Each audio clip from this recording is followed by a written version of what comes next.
Well, hello everyone, welcome to Australia for round 1 of our F1 2017 career mode. I am Love Spuds and we are driving for Renault F1 Sport Team, whatever you want to call it. Welcome to a new series, a new start, new cars, new everything, and a slightly the same format. In fact, it actually is kind of the same format, just I've changed a few things on the end screen. Let's have a look at the track though. This is a very more detailed view of the track since we've had from 2016. See the elevation change as well, the number turn 16 of course, and your 2 DRS zones and your DRS detection.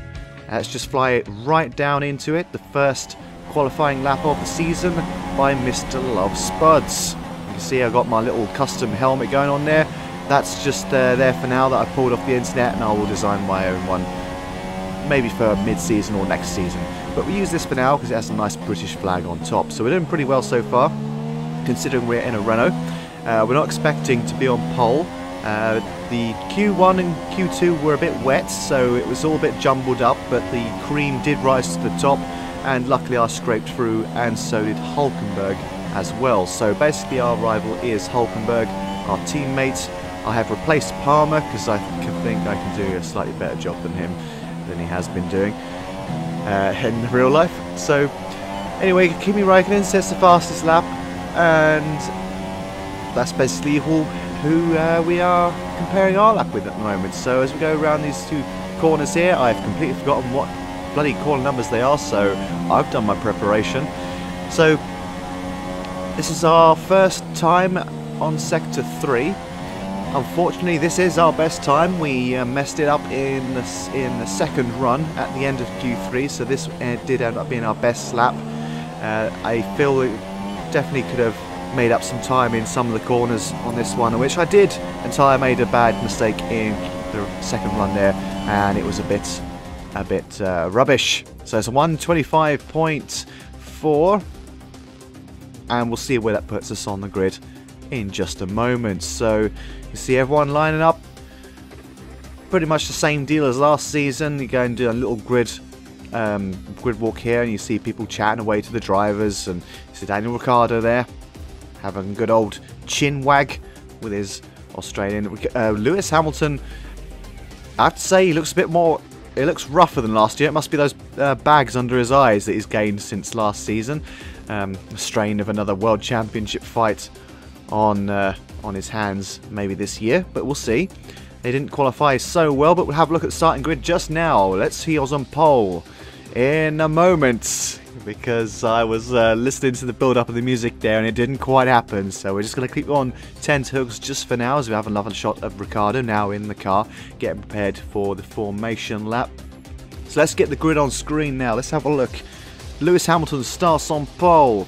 Vettel starts second, so good result for Hamilton there so far. Let's see if he can continue out there during the race. So Kimi Raikkonen and Valtteri Bottas 3rd and 4th, Ricciardo and Verstappen, Massa and Hulkenberg 7th and 8th. So then Perez, Spuds, Grosjean, Stroll, Sainz, Ocon, Magnussen, Kvyat, Alonso and Vandoorne in the McLarens there, and the Saubers complete the grid, Wehrlein and Ericsson. So let's get down to the action for the first race of 2017. Let's go. And you can see it's all on board footage because some idiot forgot to do the replay footage. So it's all on board with Spuds today as we get started. He had a good start there, not too bad, not too shabby. He is about to be swamped from both sides, but he moves over, covers Stroll, who slightly hits him back there. You see a warning come up there. Bit of argy-bargy going around the first corner, but you're absolutely fine. Absolutely all gravy there as we get past Verstappen up the inside. The door was left wide open. It was a bit of a squeeze and nearly went to the back of Massa there, but he just went up the inside and we made it work. We didn't lose any of our front wing and didn't knock Massa out in process, so that's all good. We're on the super soft tyres, which is a slightly faster tyre than what the top 10 seem to be starting on. So I say top 9 because we did start 10th there. So it's a sort of slightly soft tyre, and we're actually going to try and go a bit deeper because we are actually being very good to our tyres this time round. This season seems to be a better year for tyre wear.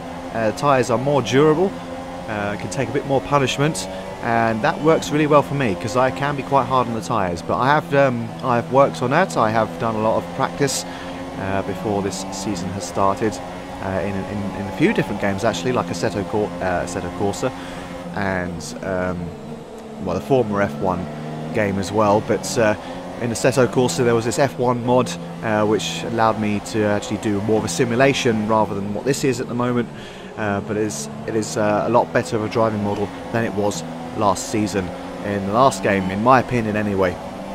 And I like the fact that these cars got higher downforce. They are a lot better, they stick around the corners, you can get faster laps out of these, and I can actually play this game on Legend now, which I tell you what, I really like the fact that they are a sliding scale now, so it's 0 to 110. I don't think I'm going to ever get to 110, the ultimate AI. I think Legend is probably my limit unless I keep practicing and maybe get better in the future. I don't know, who knows. But at the moment, the difficulty is set to 96, which 95 is the threshold for Legend, and then upwards. Whereas last year in F1 2016 it was on Master. So that's Valtteri Bottas just pulled off on the side of the road there. So set off a little yellow flag section there, and also sets off the safety car because it is deemed to be in a dodgy location there. So the race is over for Bottas, so that's a bad start for Mercedes so far. One of their cars is out, and Jeff just will not shut up sometimes. You know, occasionally I'll go over the delta pace, but I do put it back down. We're going to go back to using Spuds in the third person in the next the next race. But yeah, as I say, I forgot to look at the replay footage. I pressed continue without actually looking at it and recording it. So yes, all on board footage as we prepare for the restart. And Hamilton is up front there, followed by Raikkonen. Vettel's dropped to third. Raikkonen managed to get ahead there. And Ricciardo fourth, and Spuds is currently sitting in fifth, which is very good. Perez just behind, and we're off. Hamilton pulls away round the last bends, and it's not the greatest start for Love Spuds there, as he went slightly wide on the final corner. Pascal Wehrlein is out of the race on the restart, must have had a problem with his car, and Perez is putting Spuds under pressure here. On his super soft tyres, a bit of corrective steering needed there. The car tried to kick out from underneath him, but he holds on to it there. Perez is going to maybe come up the inside, but he thinks better of it at the moment. So Spuds and Perez on the faster tyre, but the top four are going to be on the more durable tyres, so they should have evened out by now in terms of performance. We're lap 7 to 29, and Perez is 3/10 behind, so any mistake from Spuds here and Perez should get past. But Ricciardo and the rest of the top four seem to be heading off into the distance, which is understandable as Spuds tries to accidentally cut the first at the bend there.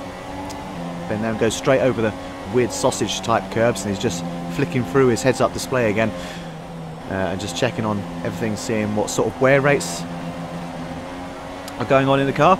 And then here comes Perez up the inside, covers it nicely. Can Spuds do any sort of cutback on him? Let's have a look. Say no, he time napped a little bit badly and has had to back out of it and has lost the momentum there.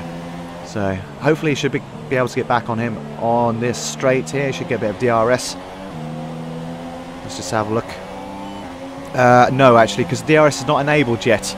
That's a very good point, because the safety car has just been out and DRS has been disabled currently.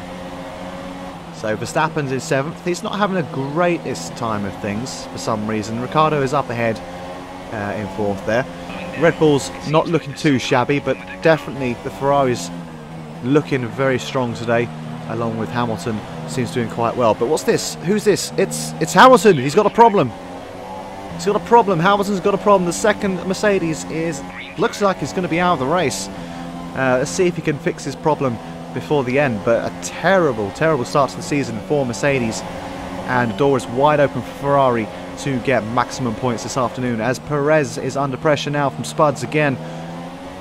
Spuds has managed to catch back up with him. He's got DRS now. He should be able to make a move into this bend here. Let's see what he can do. Can he go for the lunge up the inside? Yes, he is. Nicely on the brakes there. No lockups, no dramas, and takes that 3rd position there. And Ricciardo up in second. Looks like it's going to be another round of pit stops. And we're roughly halfway through the race, and there's half the race still to go. So Ricciardo is Spud's going for the lead here, just for a cheeky move up the inside. And things are getting a bit spicy here today. Can Renault put themselves on the podium for the first time since the days since they were last in F1? I can't actually remember the last time they got the podium. And that's really bad because I should be really following F1 because I call myself a fan. But it has been a while since Renault has been in the sport. No, Spud's up in the lead there, followed by Raikkonen and Vettel. Spuds does still need to come into the pits, mind, and fit another set of tyres because he has been on the super softs for quite a while now. He stretched these out for some distance as he's going to go for the one stop today, which should mean he'll be up the field a bit further than where he started in 10th. He has not come into the pits yet, but he should be coming in pretty soon. The green light is on his pit indicator there, so I would think he should be coming in at the end of this lap. And then we'll just have to see what sort of tyres he goes for. Raikkonen and Vettel on the soft tyres. And here he comes. Here comes Spuds from the lead of the race. Can he slow it down in time for the pit limiter sign? Just about. How did he not get a penalty there? He's one lucky son of a bee. So as he pulls into the pit box, you can see he needs to hold the clutch and reach the optimal RPM as well. Which is a bit strange because when you put the car down, it sort of stops. Anyway, and you have to disengage the pit limiter as well, which I nearly forgot about. As he comes out, Spuds has fitted the ultra soft tyre this afternoon, and he is going to have some serious pace on Perez, who's in front there in third in the soft tyre.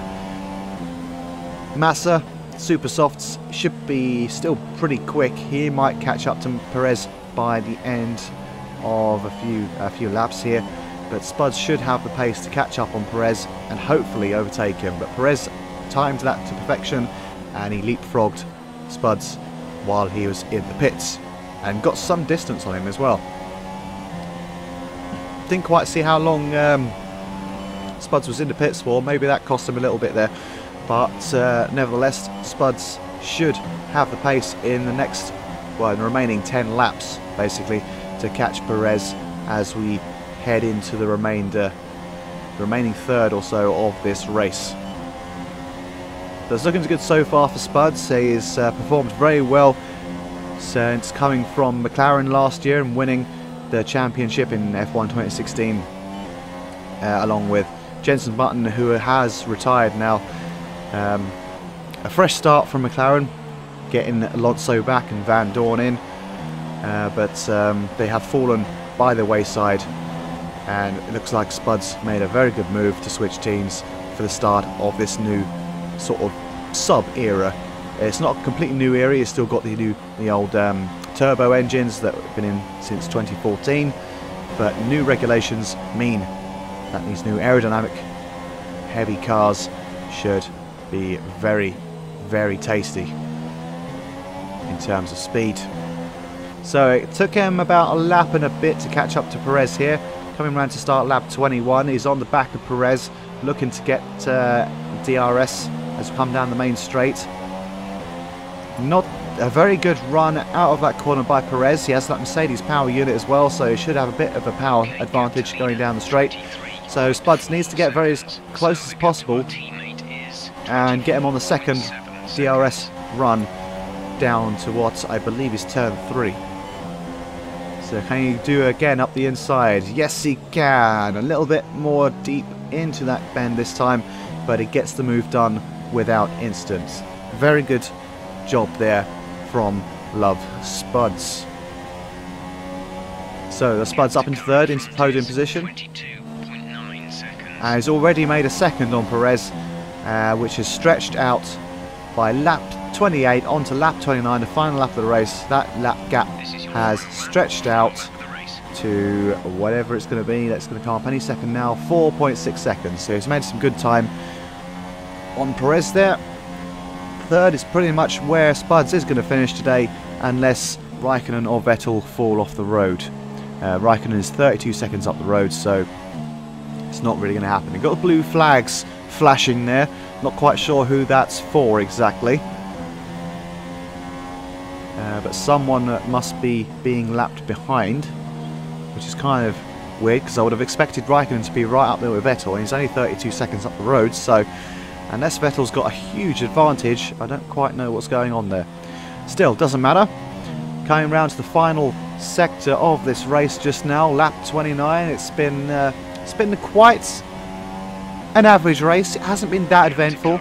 Sebastian Vettel does cross the line, wins the Australian Grand Prix, the fastest lap set by Kimi Raikkonen there. And all that remains is for Spuds to come round and collect that final podium slot. So his first podium for Renault, his first podium of the season, and a first podium in his first race in this career mode. Which shouldn't be all too surprising because he knows this track like the back of his hand, but Spuds comes through to take the final podium slot this afternoon. If the Mercedes was still up there, this wouldn't have been possible, but with Mercedes' reliability problems on this race, it has cost them dearly, and Spuds was there to capitalise on the situation. So very, very good day for Ferrari there, as the game decides it's going to load Maurizio Ravanelli's face. I can't pronounce his name very quickly. So it loaded his face very weirdly there. So as the Ferrari crew celebrates, let's have a look at the classification. Vettel wins, Raikkonen second, Spuds third, and Perez a decent fourth as well, and 2 Williams up in the top 10 as well. That's good to see. And you see Hamilton and Bottas languishing at the bottom of the table. Fastest lap, Kimi Raikkonen, 126.6.